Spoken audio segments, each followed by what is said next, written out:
Hai teman-teman, penasaran step by step sekolah pilot apa aja? Bagi yang penasaran, ikutin terus ya. Tahap pertama, persiapan dan seleksi masuk.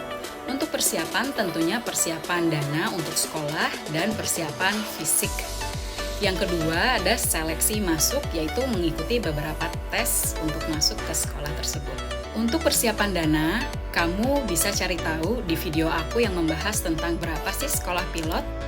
Lalu untuk persiapan fisik, kamu harus menjaga kebugaran fisik kamu untuk mempersiapkan tes medical check-up. Perlu diingat, di setiap sekolah biasanya tesnya atau seleksinya berbeda-beda tergantung kebijakan sekolah. Kebetulan, untuk sekolahku, pada waktu itu, paling pertama aku wawancara dengan kepala sekolah flying school tersebut. Pertanyaannya nggak macem-macem, yang ditanya tahu nggak apa? Kamu bisa nggak nyetir mobil? Nah, kenapa begitu? Karena kalau sekolah di Amerika punya SIM mobil itu wajib ya. Nah, sedangkan kalau di Indonesia tidak wajib, namun alangkah baiknya kalau kamu sudah bisa menyetir mobil, itu akan membuat lebih mudah feeling kamu dalam menerbangkan pesawat. Tes yang paling pertama yaitu adalah tes bahasa Inggris TOEIC, Test of English for International Communication. Jadi TOEIC ini mirip-mirip dengan TOEFL atau IELTS, cuma bedanya TOEIC ini lebih dikhususkan untuk orang bekerja. Kalau TOEFL dan IELTS biasanya untuk orang-orang yang mau melanjutkan sekolah ke luar negeri. Biasanya minimum skor TOEIC untuk pilot itu 550. Kalau di bawah itu berarti kamu harus recheck. Otomatis ada biaya tambahan untuk recheck. Nah, harus kamu tanyakan lagi di sekolah yang kamu tuju untuk TOEIC, medical check-up, dan lain-lain perintilannya ini apakah sudah masuk di dalam paket biaya sekolah pilot. Karena ada juga sekolah pilot yang kelihatannya murah, tapi ternyata tes-tes perintilannya ini kita bayar sendiri lagi gitu loh. Nanti hasil tes TOEIC itu biasanya akan diberikan kepada pelamar atau langsung ke sekolah. Jadi tergantung, bisa dikasih tahu ke kamu hasilnya berapa skornya atau langsung dikasih ke sekolah. Nah, biasanya lulus atau tidaknya, kalau sekolah menyuruh tes medical check up, berarti TOEIC kamu bagus atau lulus. Saranku di tahap pertama ini untuk mempersiapkan TOEIC, kamu bisa beli buku latihan tes TOEIC, itu banyak di toko buku ya. Jadi biar kamu terbiasa seperti apa sih tes TOEIC itu, oke? Lalu selanjutnya, kamu akan melakukan medical check up di Balai Kesehatan Penerbangan atau HATPEN yang berlokasi di Kemayoran. Untuk lebih jelasnya apa saja yang akan dites, aku akan membuat video terpisah untuk kejelasan medical check up ya. Tes TOEIC dan tes medical check up ini bukan hanya untuk formalitas saja. Hasil dari kedua tes ini adalah untuk mendapatkan SPL atau Student Pilot License, yang mana adalah dokumen perizinan untuk kamu terbang solo, yaitu terbang tanpa instruktur di saat masih menjadi student atau siswa dalam sekolah penerbangan. Tes selanjutnya adalah tes potensi akademik dan tes kemampuan dasar. Nah, tes-tes ini seperti ilmu basic, matematika, dan fisika. Nah, tidak semua sekolah melakukan tes ini, tapi rata-rata akan melakukan tes ini. Selanjutnya, setelah tes kemampuan dasar dan potensi akademik, ada tes bakat terbang. Nah, tes bakat terbang ini kamu nggak melakukan langsung di pesawat asli, tidak, tapi di simulator. Di simulator itu nanti kamu akan dites bersama instruktur. Instruktur akan memberikan instruksi. Nanti beliau akan melihat cara kamu bagaimana melakukan apa yang diinstruksikan dia. Kamu akan disuruh misalnya turn right, turn left, climb to 1000 feet, turning to 90, atau turn left ke degree sekian, descend to altitude sekian, kurang lebih seperti itu. Tapi kamu jangan takut, yang udah memang di simulator akan lebih susah daripada di pesawat asli. Seperti kamu lagi simulator main mobil-mobilan, pasti lebih susah dong daripada real kamu menyetir mobil. Oke, kita masuk ke tahap kedua, yaitu ground school. Ground school akan dimulai dari radiotelefoni. Nah, radiotelefoni ini adalah bagaimana kamu berkomunikasi dengan tower atau ATC, Air Traffic Control. Nah, nanti kamu akan diajarkan oleh instruktur dari ATC langsung.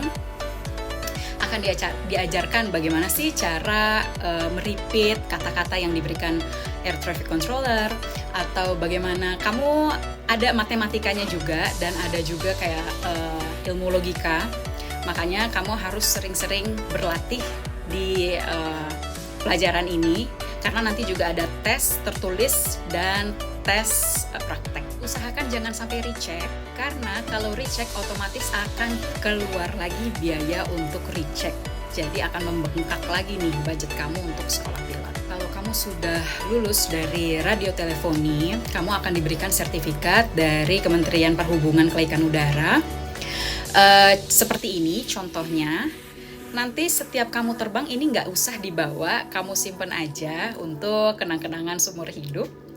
Oh ya, passing grade untuk tes radiotelefoni ini kurang lebih minimum 8 kalau nggak salah ya, 8 atau 7. Tapi yang pasti kamu harus lulus lebih dari passing grade tersebut untuk lulus ya. Lalu selanjutnya ground school, ada 6 subjek yang harus kamu kuasai di pilot school ini.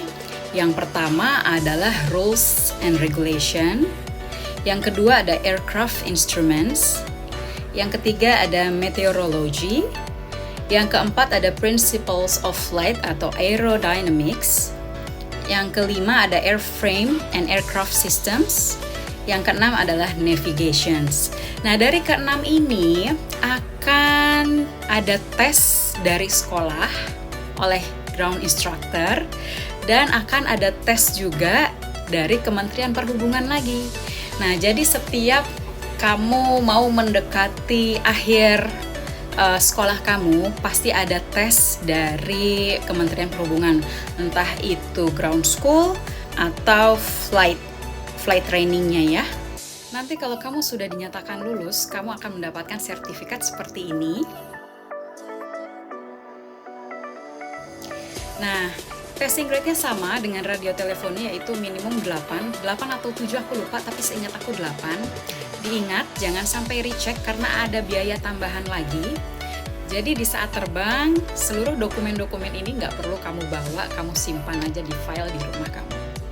Dan apabila ada salah satu subjek yang tidak pas atau tidak lulus, kamu harus rechecknya salah satu subjek atau seluruhnya cek ulang, aku nggak tahu. Tapi usahakan jangan sampai recheck ya. Oh ya, aku lupa, ada satu subjek lagi yang ketinggalan, tidak termention, yaitu adalah human factor. Nah, nanti di video terpisah akan aku jelaskan di beberapa subjek ground school untuk pilot school ini, apa saja sih yang dipelajari di dalamnya. Ditunggu ya. Setelah kamu memperkaya diri dengan pembekalan teknis dan ilmu-ilmu penerbangan dan navigasi, ini dia saatnya kamu turun di lapangan. Tunggu dulu. Jadi sebelum kamu menginjak lapangan nih, menginjak tanah, apron atau runway, kamu harus melewati tahap simulasi dulu, yaitu simulator. Simulator ini biasanya akan dilakukan setelah kamu selesai ground school, yaitu kurang lebih 3-5 bulan. Walaupun di simulator kamu tetap akan ditemani dengan flight instructor profesional, kamu akan diperkenalkan apa saja yang ada di kokpit, ini apa gunanya, ini layoutnya, segala macamnya.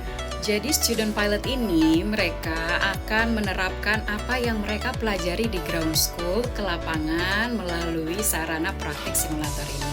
Program praktik simulasi yang dilakukan pun beragam, dimulai dari pengenalan perangkat-perangkat terbang yang ada di kokpit, lalu melakukan SOP atau Standard Operating Procedure untuk menyalakan mesin, how to take off and landing, beberapa manuver sederhana, sampai nanti kamu akan diberikan beberapa masalah oleh flight instructor dan bagaimana kamu solving the problems. Di sekolahku dulu, di Flybase Flight Academy, mempunyai 2 macam simulator. Yang pertama adalah Redbird MCX, yang kedua adalah Redbird TD2. Nah, yang MCX ini adalah simulator yang berbentuk kubus, itu bisa ada motion bergerak seperti reel di dalam pesawat. Nah, untuk simulator ini harus didampingi dengan flight instructor dan jam terbang yang dilakukan di simulator ini akan masuk logbook. Berbeda dengan simulator Redbird TD2, bisa digunakan kapan saja oleh siswa tanpa didampingi instruktur dan tidak dimasuki ke dalam logbook. Di saat fase simulator selesai, disinilah dimana kamu sudah siap untuk terbang dengan pesawat asli.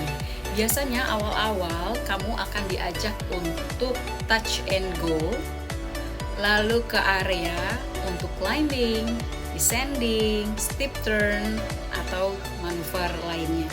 Dan biasanya yang paling jauh adalah cross country. Ini biasanya cross country saat kamu sudah terbang solo. Oke?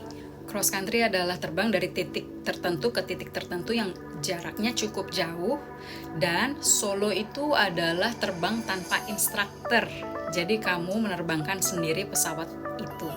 Nanti apabila jam terbang kamu sudah mencukupi untuk cek, biasanya dalam kasus aku private pilot, waktu itu kurang lebih 50 jam, kamu akan dicek dengan checker, biasanya dari chief instructor di sekolah kamu. Lalu selanjutnya kamu juga akan dicek oleh checker yang didatangkan dari Kementerian Penerbangan Kelaikan Udara.